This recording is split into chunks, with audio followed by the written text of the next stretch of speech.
Rusty,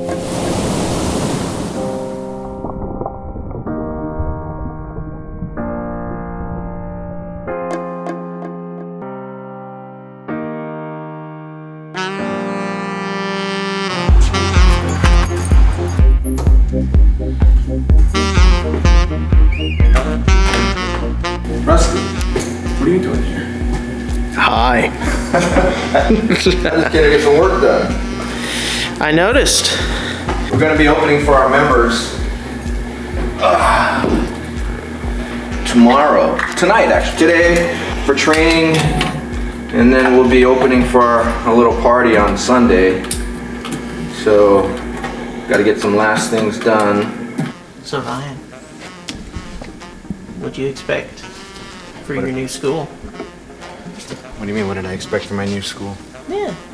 You happy about moving down here? This is so far the best opportunity we've had in having our own place. We've never had our own place before. And it's happening first in Texas, and hopefully soon it'll happen in California. But yeah, we've always functioned out of other martial arts schools, and our most recent location at Crossfire, it wasn't a Taekwondo school or anything like that, and you know, we did have better time slots there. But it's still not like having your own place. And this is our place. Our sign is on the door. We have the keys to the door, and we can come and go as we please whenever we want. You know, one of the tough things of late was that you know, if you don't have a key to the building, you can't have classes when the building is closed. And we've always been big on having classes on Thanksgiving, Christmas, and we weren't able to have them in 2017 because the facility we were at was closed, and since they're closed, we were closed. But now we've been able to, you know, with this new place, we can expand the class times. We can now our junior instructors are starting to do privates, whereas it would actually cost us a lot more for us to have our other instructors doing private sessions at the other studio, whereas over here they can, you know, they've started and they're doing well with it. I've been getting a lot of great reviews from the students who have been doing the privates with the instructors here. We can expand our judo program. We've got the suspended mats here. Did you want to show the mats now, or you want to show them later? Do you want to show them now? Well, I'll just kind of show the flexion of the mats. So you can kind of show it right here, how. From here. There you go. Okay. So our mat system is it's what's called a suspended mat system.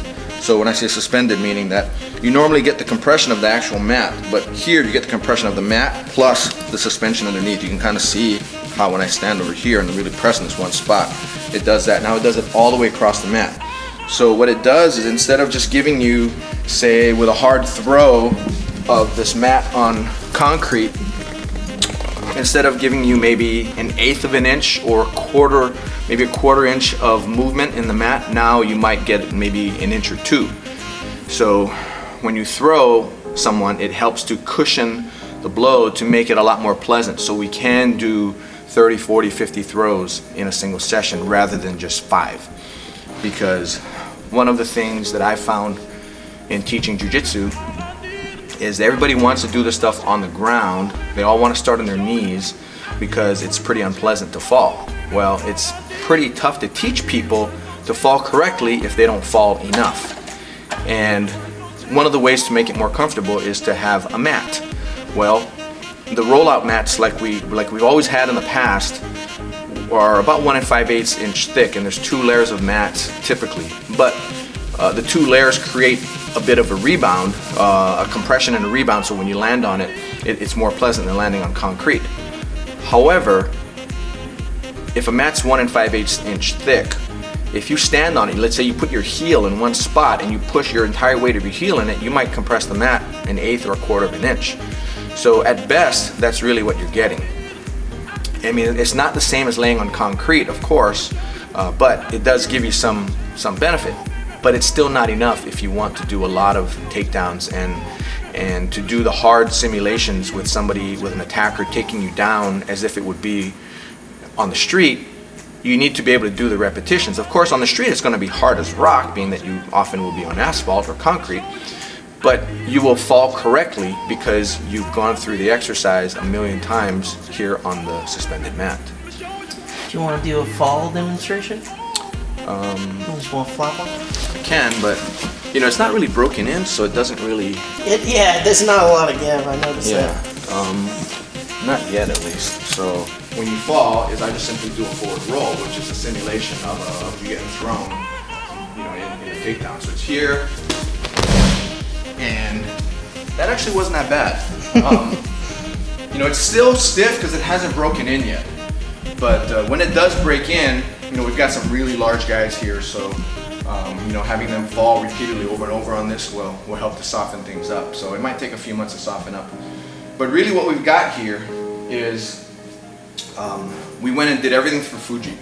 And Fuji's not sponsoring us or anything, so we paid full price for everything here. What we've got are the 1 meter by 2 meter tatami style mats. These are not the rollout mats. And we've got, I don't know, I think we ordered about 70 pieces. So we had to put the pieces on. We kind of made them like a puzzle. If you look in the corner, we've got smaller pieces that we had to cut. Now, just letting you know ahead of time, if you haven't used these kind of mats and you want to do a custom type layout, you're going to have to cut mats, and it's a time-consuming process.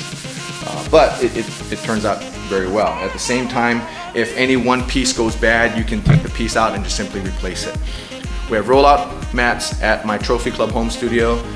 We have the rollout mats at Professor Dave's home studio, and we have rollout Easy Flex mats over at the Irvine campus.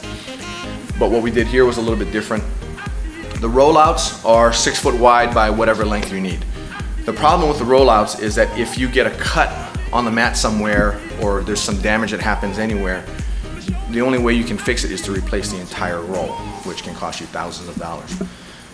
These tatami mats are more expensive to outfit a space, but these last a lot longer, and if you cut one of them by accident, or if something gets marked on it, you can easily just buy a replacement. The replacements are about $100. The problem with them is that it's the shipping. You know, for a small amount of mats, for 1 or 2 mats, it costs just as much to ship them as it costs for the mats. So if you buy 2 mats, cost you about $250, and the shipping will be about $250. So just to let you know, but that's what can happen. So we've got Fugees underneath here. We've got plywood, and then we've got 4-inch foam blocks underneath. So that's what provides the cushion in the mat. We also went with Fugees wall mats, and these are more of an open cell foam. I wouldn't call it soft. I mean, you can see how it's moving here, but if you crash into them, it's still pretty jarring. But it's certainly better than hitting a wall. And as you can see by our setup here, we've got a real brick facade covering the I-beam up top. So what we did was, instead of ripping these bricks down, we just simply covered them with a box that's covered with a foam pad. So Fuji went and made a custom box for us as well, and we have it on both sides here and then on that side as well. I like the brick facade anyway, so I'm kind of glad you kept them. Yeah, the brick looks nice. It would have cost a lot of money to rip those off and do the demo on that. And prior to us being here, this was a photographer studio, and which is why we have all this track lighting in here. It's actually pretty cool as well. It's still a work in progress. Right now I'm painting along the baseboards, which we ripped off to put the rubber flooring over there.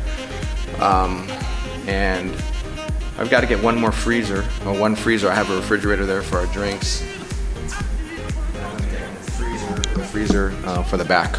And we've got some crash mats here, so this provides additional cushioning for people when we're doing our hard throws. I mean, these are just really soft. I mean, I've thrown kids from above my head. You know, I just did you just throw them over and they just land straight on these mats. And the mats just 1 thick, not 4 thick like this. And they get up and they say, do it again, to the point where I get tired of throwing them. We've got a mat in the back. That's a smaller mat that we're using either for overflow or for private sessions while we're having our group sessions. You know, that's another thing that we've never been able to do as well. Even you have a large mat, if you have another session going on the same mat as where a class is going, it gets pretty distracting for the instructor who's doing the private and for the instructor who's doing the class. So we just created a separate mat on the back over there, which is smaller, but it'll work perfectly fine. So that's about all that we've got going on here. A few other things to do, but really minor things. And you know, this should work out better for all of our members and our future members. We've got room to grow here, and that's really the most important thing that we're looking for right now. Baby, all I need one more chance. Oh, baby, let me show you. I need one more chance. Oh, baby, all I need one more chance. Oh, baby, let me show you. I need one more chance. Oh.